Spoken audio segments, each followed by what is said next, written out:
आख्या पाकिस्तान ने जरब दी 10-15 लाख रुपया चौधरी इस तरह कर लेगा इस तरह। अस्सलाम वालेकुम भैनों ते भरावो, मैं तुहाडा अपना चौधरी परवेज टन टना टन। चौधरी दा हर भरा सोचदा कि रातों रात अमीर हो जाए। अज चौधरी तुहानू ऐसा मुल्क दसेगा जिथे जागा तुसी रातों रात तरक्की कर गए, उपर टुर जाओगे। अच्छा जी, चौधरी जब पाकिस्तान हुंदा सी ते घर वाले कहंदे सी ओ चौधरी तू काम क्यों नहीं करदा, खा पी के सुता रहिंदा है। ਉਹ ਤਾਂ ਮੈਂ ਕਹਿੰਦਾ ਸਾਂ ਇਸ ਮੁਲਕ ਦੇ ਹਾਲਾਤ ਹੀ ਕੋਈ ਨਹੀਂ, ਤੇ ਗੁਜ਼ਾਰਾ ਹੀ ਨਹੀਂ ਹੁੰਦਾ। ਇਤਨੀ ਤਨਖਾਹ 'ਚ ਕੀ ਕਰਾਂਗੇ, ਬੱਚਿਆਂ ਨੂੰ ਪੜਾਵਾਂਗੇ, ਬਿਜਲੀ ਗੈਸ ਦਾ ਬਿੱਲ ਦਿਆਂਗੇ, ਸਾਡਾ ਕੋਈ ਨਹੀਂ ਬਣਨਾ, ਬਾਹਰ ਹੀ ਜਾਣਾ। ਅੱਛਾ ਜੀ, ਕੋਸ਼ਿਸ਼ ਕਰ ਗਿਆ ਚੌਧਰੀ ਦੁਬਈ ਪਹੁੰਚ ਗਿਆ। ਚੌਧਰੀ ਨੇ ਸਾਲ ਡੇਢ ਚੰਗੀ ਮਿਹਨਤ ਕੀਤੀ, ਲੇਕਿਨ ਫਿਰ ਚੌਧਰੀ ਨੇ ਅੰਦਾਜ਼ਾ ਲਾਇਆ ਨਹੀਂ, ਅਰਬਾਂ ਦੇ ਹਾਲਾਤ ਇਤਨੇ ਅੱਛੇ ਨਹੀਂ। ਚੌਧਰੀ ਇੱਥੇ ਕਦੇ ਵੀ ਅਰਬਪਤੀ ਨਹੀਂ ਹੋ ਸਕਦਾ।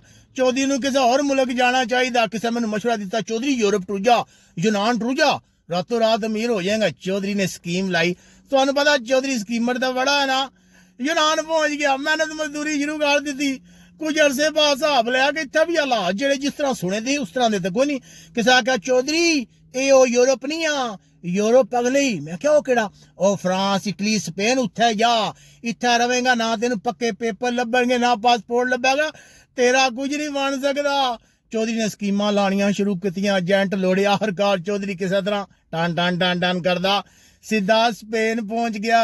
हाँ जी, जिस वेले उत्थे आके जरब दित्ती नहीं कि 1 कैरो जो पाकिस्तानी 300 बनता, आख्या हुण ते चौधरी का लक सीधा होगा, चौधरी रातों रात अमीर हो जाएगा। चौधरी ने मेहनत शुरू कर दी।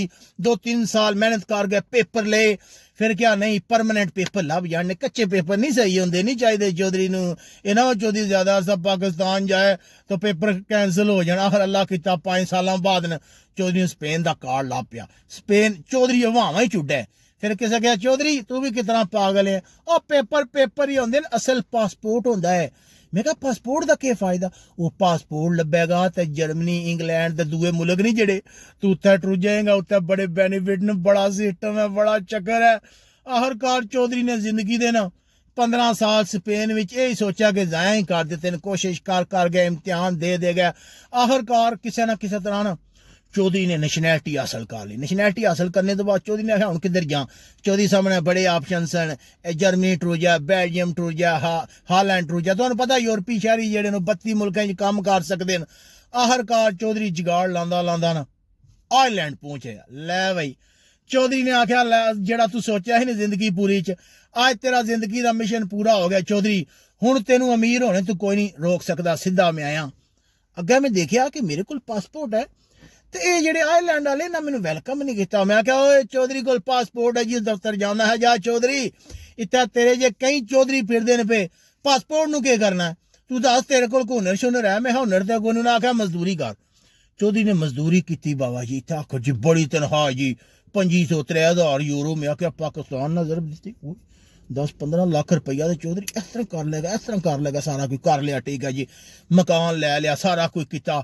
6 महीने साल काम किया, साल बाद कैलकुलेशन कड्डी सारी क्या है, वो सारे खर्चे कराए कट गए, तो बचदा तो कोई शै नहीं। बिजली के बिल, गैस के बिल, बच्चों की पढ़ाई, सारा सिस्टम। अजे कि पढ़ाई तो फ्री है, लेकिन फिर भी सारा सिस्टम कर कुर गए। एंड ते पुज्या महीने ते आखिर ते चौधरी नूं बची कोई शै ना। फिर चौधरी आखिरकार इस नतीजे तक पुज गया कि पैसे कमाने वास्ते केड़ा मुल्क सही है, कितना तुसीं अरबपति हो सकते हो। दिमाग ने कहा चौधरी ना, कोई मुल्क भी सही नहीं होंदा, तुहाडे हालात सही होंदे न। अगर तुहाडे कोल हुनर है, तुसीं किसी चीज़ विच एक्सपर्ट हो, तो तुसीं पाकिस्तान ही पैसे कमा सकते हो, नहीं तो तुसीं अमरीका च भी भुक्खे ही मरोगे, नहीं तो चौधरी जलील ही होवोगे। मुल्क कोई नहीं सही होंदा, तुहाडे हालात सही अगर होंदे न।